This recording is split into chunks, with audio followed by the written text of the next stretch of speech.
అందరికీ నమస్కారం.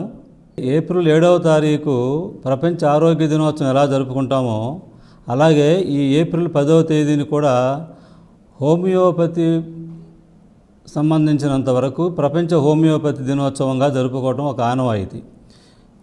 ఎందుకంటే హోమియో పితామహుడు డాక్టర్ క్రిస్టియన్ శామ్యూల్ ఫ్రెడరిక్ హానెమన్ గారి జన్మదినోత్సవం అయిన ఏప్రిల్ 10వ తేదీని ప్రపంచ హోమియోపతి దినోత్సవంగా జరుపుకోవటం ఆయనకు మనం సమర్పించే ఒక ఘన నివాళిగా జరుపుకుంటాము.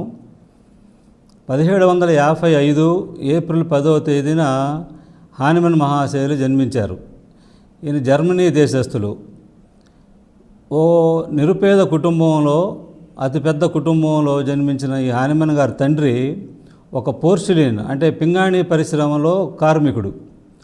అయితే ఆనాటి ఆ జీవన పరిస్థితులకి, ఆ పేదరిక పరిస్థితులకి చదివించడం కూడా కొంచెం ఇబ్బందికర పరిస్థితుల్లో హానెమన్ గారు తన సివి సంపాదనతో కష్టపడి చదువుకోవడం జరిగింది.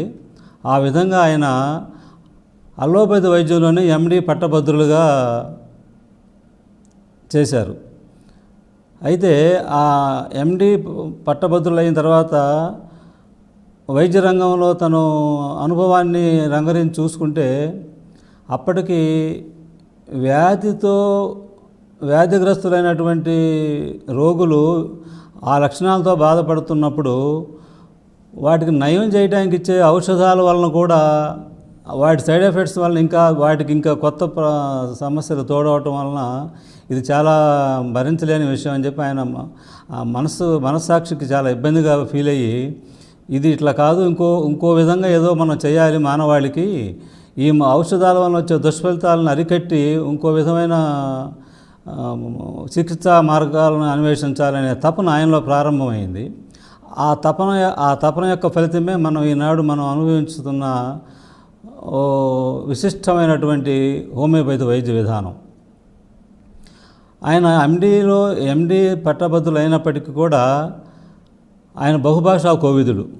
చిన్నప్పటి నుంచి కూడా అనేక భాషల్లో ప్రావీణ్యం సంపాదించి కొన్ని గ్రంథాలను కొన్ని భాషల నుంచి మరో భాషల్లోకి తర్జుమా చేయడం కూడా ఆయన వృత్తిగా మొదలుపెట్టారు. అట్లా ఆ వృత్తితోటి ఆయన జీవన విధానం మొదలైంది. దాంతోనే ఆయన చదువు డిగ్రీ సంపాదించుకోవడం జరిగింది. అయితే ఈ వ్యాపకాన్ని ఆయన కొనసాగిస్తూనే ఉన్నారు. ఈ బహుభాషా కోవిదులు అల్లోపతులు ఎండి పట్టభద్రులతో పాటు ఆయన ఆల్కెమిస్ట్ అని కెమిస్ట్రీలో కూడా ఆయన ప్రావీణ్యం సంపాదించున్నారు అప్పటికే. ఈ విధంగా జరుగుతున్న జీవన మార్గంలో ఈ ఒక కల్లెన్స్ మెటీరియా మెడికా అనే ఔషధ వస్తు గుణ దీపిక అనేది ఒక గ్రంథం ఉంది. ఆ కళ్యాణ్ అనే మహాశయుడు జర్మనీ దేశస్థుడు. ఆయన జర్మనీ భాషలో రచించిన ఈ వస్తుగుణ దీపికని ఆంగ్ల భాషలోకి తర్జుమా చేయడం మొదలుపెట్టారు హానెమన్ గారు. ఈ తర్జుమా జరుగుతున్న కార్యక్రమంలో ఓ చోట ఏ పదార్థం అయితే ఆరోగ్యవంతమైన మానవునిలో ఏ లక్షణాలనైతే అది కలగజేస్తుందో అదే లక్షణాలతో బాధపడుతున్న రోగికి కూడా ఈ పదార్థమే ఔషధంగా పనిచేస్తుంది అనేది ఓ చోట ఆయన చదవటం జరుగుతుంది. దీన్నే మనం నేచర్స్ లా ఆఫ్ క్యూర్ అంటారు. అంటే ప్రకృతి సంబంధించినటువంటి సిద్ధాంతం ఇది. ఈ విధానంలో వైద్య చికిత్స చేస్తే బాగుంటుందనే ఆలోచన మొదలైంది అప్పటికైనా. వెంటనే అదే క్రమంలో తర్జుమా చేస్తున్న క్రమంలో మనకు మలేరియా జ్వరంకి సంబంధించినటువంటి ఒక చాప్టర్ మొదలవుతుంది. అందులో ఏముందంటే సింకోనా అనే చెట్టు బెరడుని మలేరియా జ్వరానికి ఔషధంగా వాడతారు. అది ఏ విధంగా వాడతారనే విషయంలో మనకు మామూలుగా కూడా మనం మలేరియా మందు వాడే సింకోనాని ట్యాబ్లెట్స్ రూపంలో ఇస్తుంటాం మనం. అయితే ఆ సింకోనా చెట్టు యొక్క బెరడు ఔషధ రూపంలో ఇస్తే మలేరియా తగ్గుతుంది. అదే బెరడు ఆరోగ్యవంతమైన మానవులు సేవించినట్లయితే మలేరియా జ్వరంకి ఏ విధమైన లక్షణాలు ఉంటాయో అవే లక్షణాలు ఈ ఆరోగ్యవంతమైన మానవంలో కూడా ప్రారంభం అవుతుంది అనేది ఆ తర్జుమా క్రమంలో ఆయన చదివారు. అక్కడ ఈయనకు ఒక ఆలోచన ప్రారంభమయ్యి this is the nature's law of cure కదా, ఇది ప్రకృతి సంబంధమైనటువంటి సిద్ధాంతం కాబట్టి ఇది మానవునికి బాగా ఉపయోగపడుతుందనే ఆలోచనతోటి ఆయన శరీరాన్నే ఒక ప్రయోగశాలగా మార్చుకొని ఆ సింకోనా బెరడు యొక్క కషాయం, డికాక్షన్ అంటాం మనం, ఆ చెట్టు బెరడుని కషాయంగా తయారు చేసుకొని రోజు ఉదయం పూట 1 ounce గ్లాస్ సేవించడం మొదలు పెడతారు.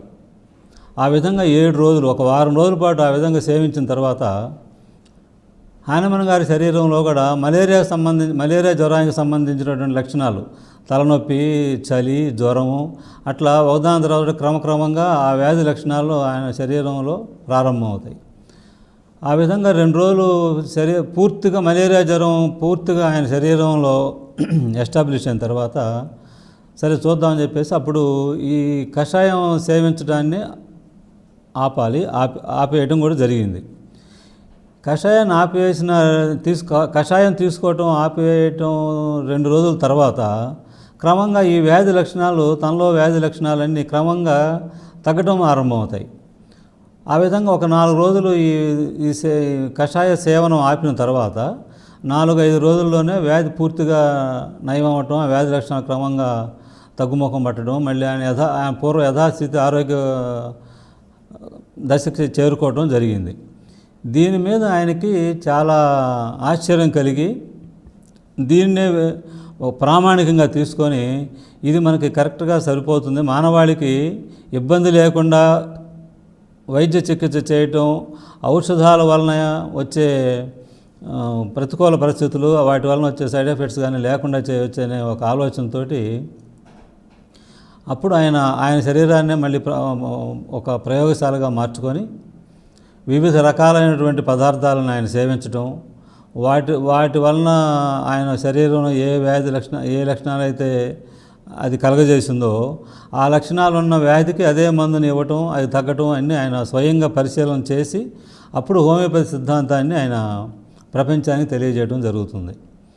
ఆ విధంగా ఆయన 1755లో జన్మించిన వ్యక్తి 1790 సంవత్సరానికి ఈ ప్రయోగాలన్నీ చేసి ఒక సిద్ధాంతీకరణ జరిగింది అప్పటికే.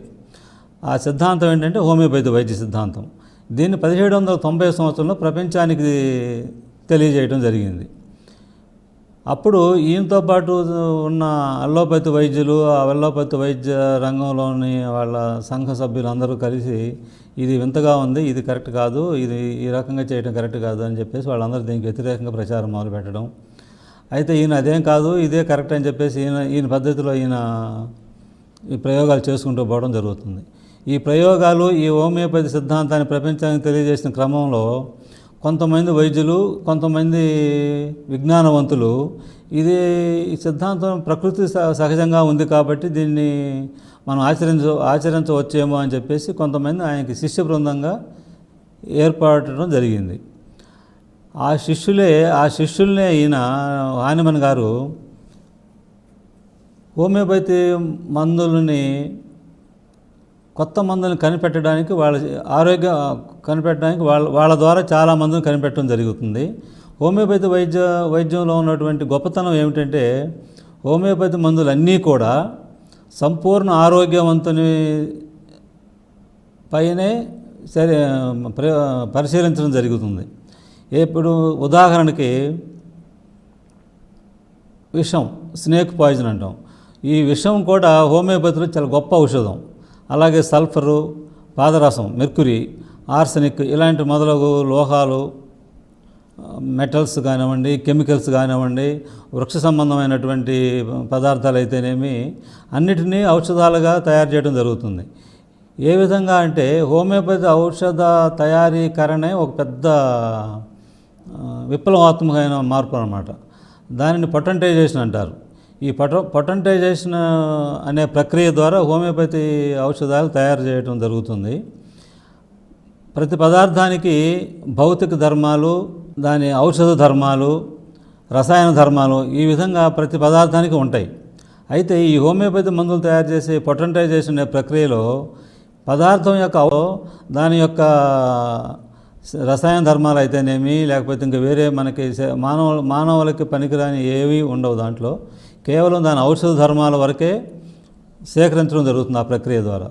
అందువలన ఉదాహరణకి ఆ విషం కానివ్వండి, సల్ఫర్ ఇలాంటి అన్నిటి కూడా హోమియోపతి ఔషధంగా తయారైన తర్వాత ఈ ఔషధాన్ని మీరు తీసుకువెళ్ళి ఓ పెద్ద రసాయన ప్రయోగశాలలో మీరు పరిశీలిస్తే సల్ఫర్ అనే మందుకి సల్ఫర్కు ఉండాల్సిన రసాయన ధర్మాలు ఏమీ కనిపించవు దాంట్లో.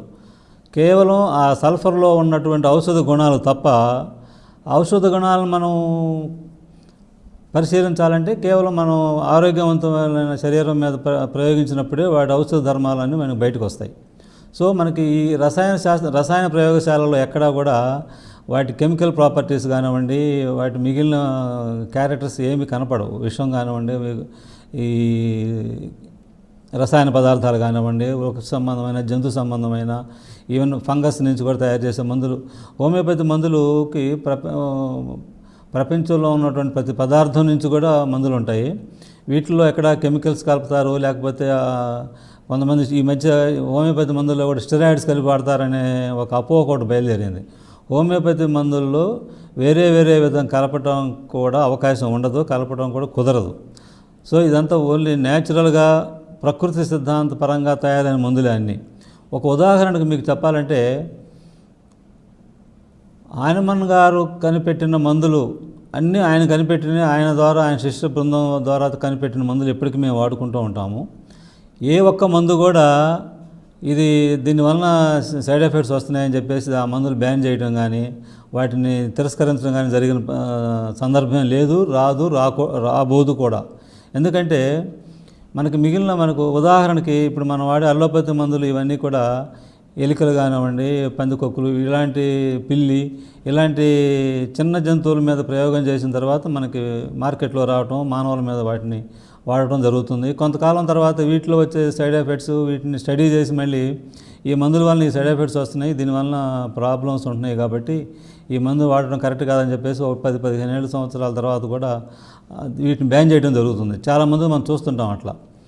కానీ హోమియోపతి వైద్యం యొక్క గొప్ప విశిష్టత ఏమిటంటే, ఈ మందులన్నీ కూడా సంపూర్ణ ఆరోగ్యవంతుల మీద ప్రయోగించి పరిశీలించి ఆ ఔషధ గుణాలను రాబట్టడం జరుగుతుంది. కాబట్టి వీటిలో ఎప్పటికీ మానవ శరీరంగా ఉన్నంత కాలము హోమియోపతి మందుల్ని బ్యాన్ చేయడం కానివ్వండి, హోమియోపతి మందుల్ని తిరస్కరించడం, పనికిరాదని పక్కన పెట్టడం అనేది జరగదు. జరిగే అవకాశం కూడా లేదు చెప్పాలంటే. ఎందుకంటే ఒక సంపూర్ణ ఆరోగ్యవంతులు అంటే మనకేంటంటే శారీరకంగా బలంగా ఫిట్నెస్తో ఉండటం ఇవి కాదు. వాళ్ళు సంపూర్ణ ఆరోగ్యవంతుల్ని ఈ మందుల్లో ఔషధ పరిశీలనకి వాళ్ళని ఎన్నుకున్నప్పుడు వాళ్ళని అన్ని విధాలుగా శారీరకంగా, మానసికంగా, వాళ్ళ ఆలోచనాపరంగా, సమాజం పట్ల వాళ్ళకి ఏ దృష్టితో ఉన్నారు, వాళ్ళు అంటే పాజిటివ్ యాటిట్యూడ్గా ఉన్నారా, అట్లా ఇవన్నీ కూడా సేకరించి ఇవన్నిటిని కూడా అనుకూలంగా ఉన్నప్పుడే ఆ సంపూర్ణ ఆరోగ్యవంతునిగా పరిగణించి వాళ్ళ మీదే ఈ ఔషధ ధర్మాలన్నింటినీ ప్రయోగించి పరిశీలించడం జరుగుతుంది. కాబట్టి మనకి ఎప్పటికీ కూడా ఈ మందుల వలన వేరే సైడ్ ఎఫెక్ట్స్ కానివ్వండి, లేకపోతే వీటిని అవుట్డేటెడ్ కాబట్టి ఇప్పుడు ఈ పనికిరావని చెప్పే అవకాశం ఉండదు, రాబోదు కూడా అలాగా. సో అంత గొప్ప ఔషధ విశిష్టత ఉంది హోమియోపతి మందుల వలన. అలాగే ఈ మందులను పరిశీలించిన ఈ ఔషధం ఒక వ్యక్తి మీద పరిశీలన చేసినప్పుడు అన్ని అవయవాలు, శరీరంలో ఉన్నటువంటి అన్ని అవయవాలు, కాలి గోరు నుంచి వెంట్రుకి మన వరకు కూడా ప్రతి అవయవం మీద ఆ ఔషధం ఎలా పనిచేసింది, అది ఏ కండిషన్స్లో, ఏ వ్యాధుల్లో ఇంకా బాగా పనిచేస్తుంది అనేది పూర్తిగా దాని మీద ఒక స్టడీ చేసినప్పుడే మందుని మనకి అప్పుడు ఆ మందుని తయారు చేయడం, ఆ మందుని తీసుకొచ్చి మనకి మానవుల మీద ప్రయోగించడం జరుగుతుంది.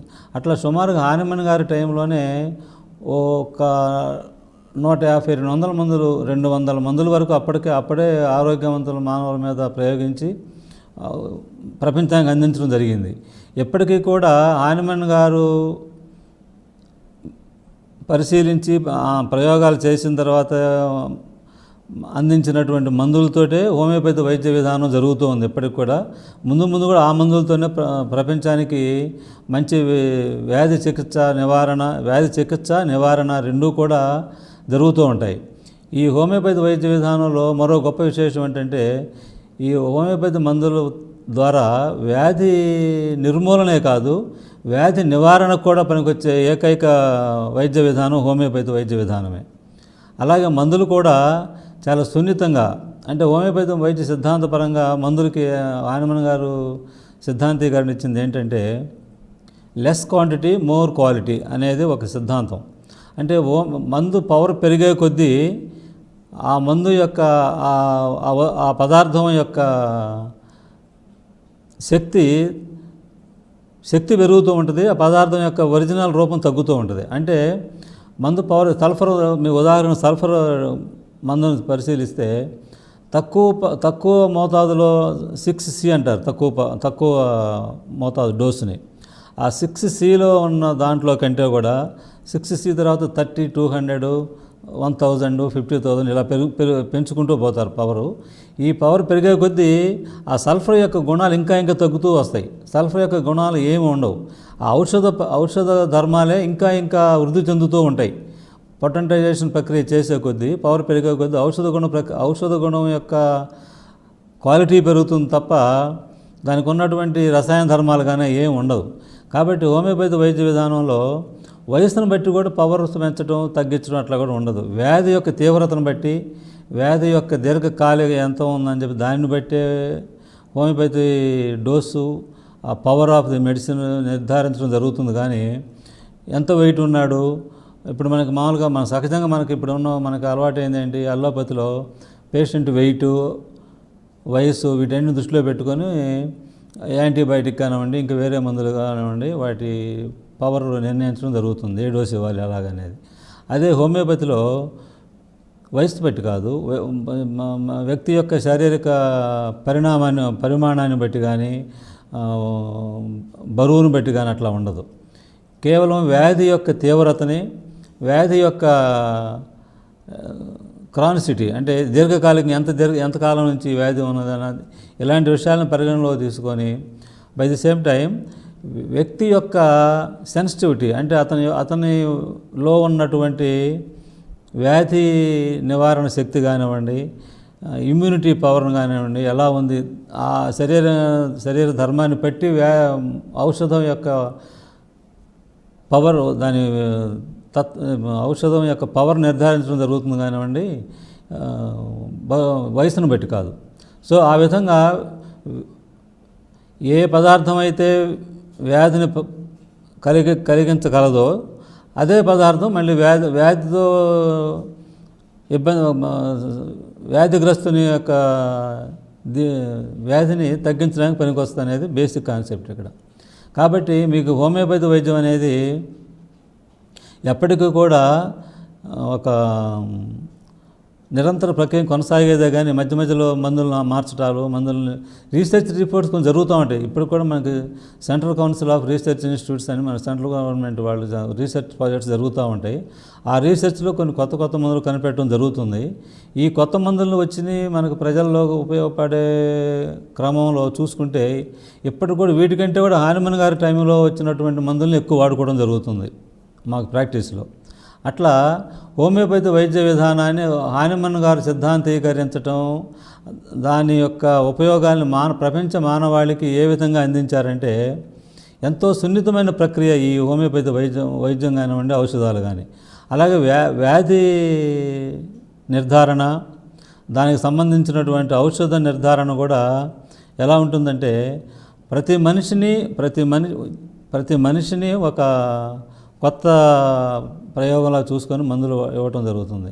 ఉదాహరణకి ఒక మైగ్రేన్ తలనొప్పి ఉందనుకోండి, ఆ మైగ్రేన్ తలనొప్పితోటి ఒక 4 పేషెంట్స్ వస్తే మామూలు కామన్గా మైగ్రేన్ హెడేకే కదా అని చెప్పేసి మనం ఇవ్వడం జరుగుతుంది మందు. హెడేక్ అంటే పెయిన్ కిల్లర్ అయ్యి వస్తుంటారు, తగ్గుతుంటుంది. లేకపోతే ఇంకేదో మెడిసిన్ ఒకటి రెగ్యులర్గా వాడుకోవడం అలా జరుగుతుంటుంది. అది ఎవరిచ్చినా అదే ఇస్తారు మామూలు మన అల్లోపతికి వచ్చేటప్పటికి. హోమియోపతిలో జరిగేది ఏంటంటే వ్యాధిని కంటే కూడా శారీరక మానసిక ధర్మాలను మొత్తాన్ని కూడా టోటాలిటీ ఆఫ్ సిమ్టమ్స్ అంటారు. టోటల్గా వ్యక్తి యొక్క జీవన విధానము, శారీరక ధర్మాలు, మానసికమైన లక్షణాలు వీటన్నిటిని కూడా అన్నిటిని క్రోడీకరించినప్పుడే ఆ శరీర ధర్మానికి సరిపడే హోమియోపతి ఔషధాన్ని నిర్ధారించడం జరిగి ఆ మందు ద్వారా వ్యాధిని నిర్మూలించడం జరుగుతుంది. ఈ విధంగా అట్లా మనకి ఉదాహరణగా మైగ్రేన్ హెడేక్ తోటి వచ్చిన నలుగురు పేషెంట్స్ వస్తే ఒకే మందు ఇవ్వటానికి కుదరదు. ఎందుకంటే వ్యాధి ఒకటే అయినా కూడా ఆ శరీర ధర్మాన్ని బట్టి మందులు మారిపోతాయి. వ్యాధిని బట్టి మందులు కాదు, మాకు శారీరక ధర్మాన్ని బట్టి ఆ బాడీ కాన్స్టిట్యూషన్ అంటాం, ఆ కాన్స్టిట్యూషన్ శరీర తత్వాన్ని బట్టి ఇచ్చే మందులే ముఖ్యం మాకు. మేము ఇంకో రకంగా చెప్పాలంటే వ్యాధి కంటే కూడా శారీరక అంటే టోటల్ బాడీ టోటల్ కాన్స్టిట్యూషన్ని మేము కన్సిడర్ చేస్తాం. వ్యాధి అనేది టోటల్ కాన్స్టిట్యూషన్లో వచ్చిన మార్పుని కనుక మనం మందిస్తే ఆ వచ్చిన వ్యాధులు అవే పోతాయి అనేది హోమియోపతిక్ ప్రాథమిక సిద్ధాంతం.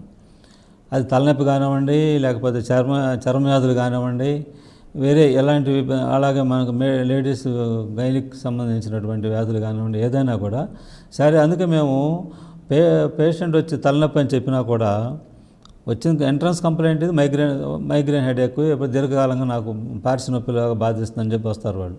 అయినా కూడా మేము పేషెంట్ యొక్క శారీరక ధర్మాలు అంటే ఆహార విహారాలు, నిద్రపోవడం ఎలా ఉంటుంది, లేకపోతే ఆహారం ఎలా తీసుకుంటాడు, ఏ ఆహారం ఎక్కువ ఇష్టపడతాడు, ఏ వాతావరణంలో ఎలా రియాక్ట్ అవుతుంటారు. ఉదాహరణకి కొంతమంది వేసవికాలం కూడా దుప్పటి కప్పుకొని పడుకుంటారు, కొంతమంది చలికాలం కూడా దుప్పటి కప్పుకోరు. అట్లాగే కొంతమంది వేసవికాలంలో కూడా దాహం తక్కువ ఉంటుంది, కొంతమంది చలికాలంలో కూడా దాహం ఎక్కువ ఉంటుంది, నీళ్లు తాగుతూ ఉంటారు. ఇలాంటి విషయాలు మేము ఎక్కువ పరిగణలోకి తీసుకోవాలి. కొంతమందికి ఇరిటబిలిటీ అంటాం, కొంతమంది చిన్న చిన్న విషయాలకు కూడా ఎక్కువ రియాక్ట్ అవ్వటం, ఆవేశం, ఉద్రేకం ఎక్కువగా ఉంటుంటాయి. కొంతమంది చాలా శాంత స్వభావంగా ఉంటారు. ఇంకొంతమంది తన సమస్యలను వేరే వాళ్ళు చెప్పుకొని ఫ్రీ అయ్యేవాళ్ళు కొంతమంది ఉంటారు. అట్లా బయటికి చెప్పుకోవడం అసలు ఏమాత్రం ఇష్టం లేని వ్యక్తులు కొంతమంది ఉంటారు. ఇవన్నీ కూడా వ్యాధికి సంబంధించిన విషయాలు కాదు. ఇవన్నీ వాళ్ళ వచ్చిన రోగగ్రస్తుని యొక్క శారీరక ధర్మాలు. ఈ శారీరక ధర్మాలు మానసిక లక్షణాలను బట్టే మందు నిర్ధారించడం జరుగుతుంది. కాబట్టి ఇక్కడ ఎక్కడా కూడా మనకి స్పెసిఫిక్ మెడిసిన్ అనేది ఉండదు. ఇప్పుడు జ్వరం వస్తే ఒక క్రోసిన్ టాబ్లెట్ ఎలా వేసుకుంటారో అట్లా హోమియోపతిలో కుదరదు. ఒక జ్వరానికి కూడా 10 రకాల మందులు ఉంటాయి. అట్లాగే కడుపులో నొప్పి వచ్చినా 10 రకాల మందులు ఉంటాయి. కడుపులో నొప్పి రావడానికి కారణం ఏంటి? ఆహారాన్ని బట్టి వచ్చిందా, లేకపోతే పేగుల్లో ఇంకేదైనా సమస్య ఉండి వచ్చిందా, ఇట్లా వీటన్నిటిని కూడా మేము పరిగణలో తీసుకున్నప్పుడే మందు ఇవ్వడం జరుగుతుంది. ఒకే వ్యాధితో ఇబ్బంది పడుతున్నటువంటి 4 రోగగ్రస్తులకి 4 రకాల మందులు ఇవ్వడం జరుగుతుంది, కానీ ఒకే మందుతోటి 4కి వ్యాధి నిర్మూలించడం జరగదు. అలాగే హోమియోపతికి వచ్చే గొప్ప విశిష్టత ఏంటంటే వ్యాధి నివారణ ఎంత తేలిగ్గా జరుగుతుందంటే మనం చాలాసార్లు చూస్తుంటాం. వైరల్ ప్రాబ్లమ్స్ ఎక్కువ హోమియోపతిలో బాగా తగ్గటమే కాదు, ముందు రాకుండా ప్రివెంటివ్ పర్పస్తో కూడా హోమియోపతి బాగా పనిచేస్తుంది. ఉదాహరణ చెప్పాలంటే గవద బిళ్ళలు, మంప్స్ అంటాం. ఈ గవద బిళ్ళలు అనేవి వైరస్ మూలంగా వచ్చేవి. ఈ మంప్స్తో సఫర్ అవుతున్న సీజన్లో సఫర్ అవుతున్న పిల్లలకు మందులు ఇస్తాము. అదే కుటుంబంలో మిగిలిన పిల్లలు రాకుండా కూడా హోమియోపతి మందులు ఉంటాయి. హోమియోపతి మందులు కొన్ని వ్యాధులకు ప్రివెంటివ్ మెడిసిన్స్ ఇస్తే మిగిలిన పిల్లలకు ఈ వ్యాధి సోకడం జరగదు. అట్లా ఆ విధంగా మనకు చాలాసార్లు చూసే ఉంటాం. మనం ఇప్పుడు మంప్స్, గవదబిళ్ళలు కానివ్వండి, చికెన్ పాక్స్, మీజిల్స్, ఇంకా ఎక్కువగా అందరూ తెలిసింది మెదడు వ్యాధి, బ్రెయిన్ ఫీవర్ అంటారు. వీటన్నిటికి కూడా చికెన్ గునియా, ఇలాంటి వ్యాధులన్నిటికీ కూడా వ్యాధి నివారణకి హోమియోపతి బాగా ఉపయోగపడుతుంది. ఈ మధ్య మనం ఈ కోవిడ్ మహమ్మారితో బాగా అందరికీ ప్రపంచవ్యాప్తంగా కోవిడ్ మహమ్మారిని అందరం అనుభవించున్నాము. దాని పడ్డ ఇబ్బందులు కానివ్వండి, ఏమైనా కానీ ఆ కోవిడ్ వ్యాధి, ఆ వైరస్ కూడా హోమియోపతి చాలా కేసుల్లో వ్యాధి నిర్మూలించడం జరిగింది, నివారణ కూడా బాగా పనిచేసింది. కాకపోతే వ్యాధి బాగా సోకి వ్యాధి తీవ్రమైన తర్వాత జరిగిన పరిణామాలని మీరు చూశారు. అవన్నీ హాస్పిటల్కి వెళ్ళటం, కొన్ని మందులు పనిచేయకపోవడం, డెత్ రేట్ ఎక్కువగా ఉండటం, ఇవన్నీ జరిగినాయి. ఆ విషయాన్ని పక్కన పెడితే, అయితే వాటిల్లో కూడా హోమియోపతి వాడిన వాళ్ళు చాలామంది సురక్షితంగా బయటపడ్డారు కోవిడ్ బారి నుంచి. అలాగే కోవిడ్ వ్యాధి బారిన పడి ఇంగ్లీష్ మందులన్నీ వాడుకొని వ్యాధి నయమై తిరిగి వచ్చిన తర్వాత కూడా కొంతమందికి ఆ వ్యాధి ఆఫ్టర్ ఎఫెక్ట్స్ చాలామంది సఫర్ అవుతూ ఉన్నారు. బ్లడ్ క్లాట్స్ అవ్వటం కానివ్వండి, 20 జాయింట్లు ప్రాబ్లం వచ్చి 20 జాయింట్లు మార్చడం జరుగుతుంది, హార్ట్ ప్రాబ్లమ్స్ రావడం జరిగింది. ఈ మూత్రపిండాల మీద ఈ కోవిడ్ వైరస్ ఎఫెక్ట్స్ బాగా ఉండి శరీరంలో ప్రతి అవయవాన్ని కోవిడ్ వైరస్ టచ్ చేసింది అనేది మాకు అందరికీ తెలిసిన విషయమే. సో కోవిడ్ వ్యాధి బయటపడ్డా కూడా దాని లక్షణాలు కొన్ని వెంటాడుతూనే ఉన్నాయి చాలామందిలో. ఈవెన్ వాటికి కూడా after effects of that Covid virus కూడా హోమియోపతి మందులు బాగా పనిచేసి వాటి నుంచి నివారణ చేసిన వాళ్ళు చాలా కేసులు ఉన్నాయి మా దగ్గర. అట్లా అంత గొప్పతనం హోమియోపతి వైద్య విధానాన్ని. అంటే వ్యాధి నివారణకు ఎక్కువ ఉపయోగపడింది ఇంకా చెప్పాలంటే కొన్ని వ్యాధులకి. అట్లాగే హోమియోపతి అంటే పథ్యం చేయాలి, లేకపోతే హోమియోపతి మందులు చాలా నిదానంగా పనిచేస్తాయి, ఇలాంటి అపోహలు బాగా ఎక్కువ ఉన్నాయి హోమియోపతి మీద మనం పబ్లిక్లో. కానీ నిజం చెప్పాలంటే హోమియోపతి మందులు చాలా త్వరగా పనిచేస్తాయి. ఉదాహరణకి 104 జ్వరం ఉన్న పేషెంట్కి మేము మందులు ఇస్తాం, వెంటనే తగ్గుతుంది. గంటకు 10-12 సార్లు మోషన్స్ అయ్యి డీహైడ్రేషన్ వచ్చే కండిషన్ కూడా హోమియోపతి మందులు ఇస్తూ తగ్గించినవి ఉన్నాయి. కాకపోతే ఏంటంటే హోమియోపతి వైద్యుల దగ్గరికి దీర్ఘకాలంతో బాధపడుతున్న రోగులు ఎక్కువ వస్తారు కాబట్టి వాళ్ళకి ఇప్పుడు 10 సంవత్సరాల నుంచి ఉన్న దీర్ఘకాల వ్యాధిని వారం రోజుల్లో 10 రోజుల్లో తగ్గించడం అసాధ్యం. సో వాటికి కూడా 1 year 2 years 3 years కూడా పడతాయి కొన్ని వ్యాధులు, ఆ దీర్ఘకాల వ్యాధులు. వాళ్ళు ఎక్కువ హోమియోపతి వాడటం వల్ల హోమియోపతి వైద్యం అనేది చాలా దీర్ఘకాలంగా పనిచేస్తుంది, టైం పడుతుంది, పథ్యాలు ఉండాలనేది ఈ అపోహలన్నీ వచ్చినాయి. హోమియోపతి వైద్య మందుల గురించి పథ్యం చేయాల్సిన అవసరం ఏమాత్రం లేదండి. అయితే ఏ వ్యాధి అయితే ఉందో ఆ వ్యాధి పరంగా చేయాల్సిన పథ్యాలు తప్ప హోమియోపతి వైద్య మందుల గురించి పథ్యం చేయాల్సిన అవసరం ఏమీ లేదు. ఒక్క నియమం ఏంటంటే హోమియోపతి మందులు వాడేటప్పుడు హోమియోపతి మందు వేసుకోబోయే ముందు ఒక అరగంట, మందు వేసుకున్న తర్వాత అరగంట ఏమీ తినకుండా తాగకుండా ఉంటే మంచిదని చెప్తాం. ఎందుకంటే హోమియోపతి మందులు చాలా సెన్సిటివ్గా పనిచేసే మందులు. సో మనకి ఇంగ్లీష్ మందులాగా ట్యాబ్లెట్ మింగటం, అది మనకు పొట్టలోకి వెళ్ళటం, అక్కడ రక్తంలో కలిసి పనిచేస్తుంది ఆ మందు యాక్షన్ వస్తుంది. హోమియోపతి మందులు త్రూ ది నర్వస్ సిస్టమ్, అంటే నరాల ద్వారా పనిచేసే మందులు ఇవి. కాబట్టి ఎక్కువ నాలుక మీద చప్పడించడం జరుగుతుంది ఈ మందుల్ని. ఎందుకంటే నాలుక మీద టేస్ట్ పడుతూనే ఉంటాయి. అవి మన ఫైన్ నర్వ్ ఎండింగ్స్ అంటాం. నరాల్లో కూడా చాలా సూక్ష్మాతి సూక్ష్మమైనటువంటి ఆ నర్వ్ ఎండింగ్స్ మన నాలుక మీద ఉంటాయి. సో నాలుక మీద ఉన్న మనకి చాలా సెన్సిటివ్గా ఉంటుంది. నాలుకే మన శరీరం మొత్తంలో సెన్సిటివ్ ఆర్గాన్. సో దాని ద్వారా పనిచేస్తుంది మందు. అందువలన నాలుక మీద చప్పటించడం జరుగుతుంది. కాబట్టి అంతకుముందు ఏదైనా పదార్థం తీసుకొని భోజనం చేసిండో లేకపోతే కాఫీ టీ లాంటివి తాగి ఉండి వెంటనే మందు వేసుకుంటే ఆ టేస్ట్ ఎఫెక్ట్స్ ఉంటాయి. కాబట్టి ఈ మందు దాంట్లో కలిసిపోయి దీని యాక్షన్ బాగా రాదు. అదే కారణం. అంతేగాని ఒకరు కాఫీ తాగిన వెంటనే మందు వేసుకున్నా కూడా ఏమి కాదు. కేవలం అక్కడ జరిగేది ఏంటంటే ఒక అరగంట గ్యాప్ ఉంటే టేస్ట్ బడ్స్ మీద ఫ్రీగా ఉంటాయి. కాబట్టి హోమియోపతి మందు యాక్షన్ బాగా వస్తుంది. ఆ నర్వ్ ఎండింగ్స్ ద్వారా యాక్షన్ బాగా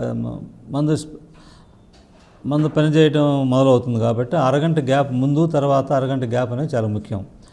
పథ్యాలు లేకపోతే ఇంకో రకంగా లేదు. అలాగే హోమియోపతి మందులు ఇంగ్లీష్ మందు వాడినప్పుడు వాడకూడదనే ఒక అపోహ ఉంటుంది. అది ఎలా అంటే డయాబెటీస్ ఉన్న వాళ్ళకి, బీపీ ఉన్న వాళ్ళకి ఇంగ్లీష్ మందులు రెగ్యులర్గా వాడాల్సిన అవసరం ఉంటుంది. సో ఆ ఇంగ్లీష్ మందులు వాడుతూ ఉన్నా కూడా బీపీ, డయాబెటీస్ కాకుండా మిగిలిన సమస్యలు ఉంటాయి. చర్మ వ్యాధులు కానివ్వండి, కీళ్ళ వ్యాధులు కానివ్వండి, ఇంకా వేరే ఇతరత్ర ఏ వ్యాధులు ఉన్నా కూడా వాటికి హోమియోపతి మందులు పూర్తిగా వాడుకోవచ్చు. దీనికి సంబంధం లేదు. షుగర్ మందులు, బీపీ మందులు వాటి పనాన్ని వాడుకుంటేనే వీటికి ఇది వాడుకోవచ్చు. అలాగే హోమియోపతి మందులు చిన్నపిల్లల దగ్గర నుంచి ముసలి వాళ్ళ వరకు ఎవరైనా వాడుకోవచ్చు అండి. గర్భిణీ స్త్రీలు కానివ్వండి ఎవరైనా వాడుకోవచ్చు. గర్భిణీ స్త్రీలు వాడుకుంటే ఇంకా మంచిది కూడా ఏంటంటే పట్టుబోయే బిడ్డలకు కూడా కొన్ని జన్యుపరంగా సంక్రమించే వ్యాధులు కొన్ని ఉంటాయి. వాటికి కూడా హోమియోపతి మందు ప్రివెంటివ్ ఆస్పెక్ట్లో పనిచేసే అవకాశం చాలా ఎక్కువ ఉంటుంది. అయితే మనం వాళ్ళ ఫ్యామిలీ హిస్టరీ అన్నీ తీసుకొని కన్సిడర్ చేసి మందు ఇవ్వాల్సి వస్తుంది ఇలాంటి విషయాల్లో. అట్లాగే హోమియోపతి ఇప్పుడు మన వాళ్ళు జీనోమ్ థెరపీ అని చెప్పేసి జన్యుపరంగా చాలా ముందుగానే చికిత్స చేయవచ్చు అని చెప్పేసి మన అలోపతిలో ఇప్పుడు వస్తున్న సిద్ధాంతం కొత్తగా.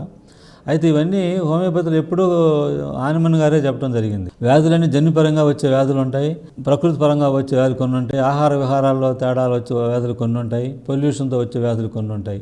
అన్నిటికీ కూడా హోమియోపతి మందులు బాగానే పనిచేస్తాయి. ముఖ్యంగా జన్యుపరంగా సంక్రమించే కొన్ని వ్యాధుల్ని పూర్తిగా అరికట్టకపోయినా కానీ చాలా వరకు వాటి తీవ్రతను తగ్గించే అవకాశం హోమియోపతిలో బాగా ఉంటుంది. మీకు ఉదాహరణకి స్త్రీలలో పీసీఓడి ప్రాబ్లం అంటారు, మన నీటి తిత్తులు అంటారు. అండాశయాలు నీటి తిత్తులండి, వాళ్ళకి అన్నం రిలీజ్ అవ్వడం సక్రమం జరగక, నెలసర్లు సరిగ్గా రావు, వాటి వలన శారీరక ఒబేసిటీ పెరగటం, అన్వాంటెడ్ హెయిర్, ఇలాంటి హార్మోన్ సంబంధించినటువంటి చాలా సమస్యలు చాలా ఎక్కువ ఉంటాయి. వాళ్ళకి గర్భం దాల్చడం కూడా చాలా ఇబ్బందిగా ఉంటుంది అలాంటి కండిషన్స్లో. దీనికి మూలం ఏంటంటే మనకు allopathy treatment. For example allopathy treatment ఏమిస్తారు, షుగర్కి వాడే మందులు ఉంటాయి, ఆ షుగర్కి వాడే మందులు ఇస్తారు ఈ ప్రాబ్లం సఫర్ అయ్యే వాళ్ళకి. ఎందుకంటే ఈ పీసీఓడి ప్రాబ్లం ఉన్న వాళ్ళ ఫ్యామిలీ హిస్టరీ పరిశీలిస్తే మనకి ఎక్కువ 2-3 తరాల నుంచి డయాబెటీస్ ఒకటి మనం నోటీస్ చేస్తాం. మెజారిటీ ఆఫ్ ది పీసీఓడి సమస్యలతో ఉన్న లేడీస్లో ఫ్యామిలీ హిస్టరీ మొత్తం తీసుకుంటే 85% పేషెంట్స్ ఫ్యామిలీ హిస్టరీ డయాబెటీస్ ఉంటుంది. సో అది ఇన్సులిన్ నిరోధకంగా పనిచేయాలి కాబట్టి మనకి అల్లోపతి ట్రీట్మెంట్ ఏంటంటే ఆ ఇన్సులిన్ నిరోధక మందులు ఇస్తారు వీళ్ళకి కూడా, ఈ పీసీఓడి ఉన్న వాళ్ళకి కూడా. సో లేదు వాళ్ళ గర్భిణీ దాల్చాలని అన్నం రిలీజ్ అవ్వాలంటే ఈ సిస్టమ్ని బరెస్ట్ చేస్తారు లాప్రోస్కోపీ విధానంతో. ఈ బరెస్ట్ చేసినప్పుడు అన్నం రిలీజ్ సక్రమంగా జరిగింది, వాళ్ళ గర్భం దాల్చడం జరుగుతుంది, నార్మల్గా వస్తుంటాయి, ప్రెగ్నెన్సీ వస్తుంది, అంత బాగానే ఉంటుంది. అయితే ఒక ప్రెగ్నెన్సీ 2 ప్రెగ్నెన్సీలు వచ్చే టైం లోపే ఈ పీసీఓడి వచ్చిన పేషెంట్ కూడా డయాబెటీస్ అటాక్ అవుతుంది వీళ్ళకి కూడా. ఎందుకంటే ఫ్యామిలీ హిస్టరీ డయాబెటీస్ ఉంది. వీటిని బరెస్ట్ చేసిన వెంటనే అన్నం రిలీజ్ అవ్వటం, మళ్ళీ ఆ జన్యుపరంగా వచ్చినటువంటి మార్పులతో వీళ్ళు కూడా వెంటనే డయాబెటీస్లో రావడం జరుగుతుంది చాలా కేసుల్లో. అదే పీసీఓడి పేషెంట్ మన హోమియోపతిలో చికిత్స విధానం ద్వారా చేసుకుంటే ఈ సిస్టులు పూర్తిగా కరగపోయినా కూడా వాళ్ళకి సక్రమంగా నెలసర్లు జరగటం, అన్నం రిలీజ్ అవ్వటం, గర్భిణీ దాల్చడం ఇవన్నీ జరిగిపోతుంటాయి. వీళ్ళు వెంటనే డయాబెటీస్ బారిన పడే అవకాశం చాలా తక్కువ ఉంటుంది. లేట్ ఏజ్లో ఎప్పటికో వస్తే రావచ్చేమో, కానీ ఈ అన్నాలు బరెస్ట్ చేసిన వెంటనే డయాబెటీస్ రావడం అనే ప్రక్రియ ఇక్కడ ఉండదు.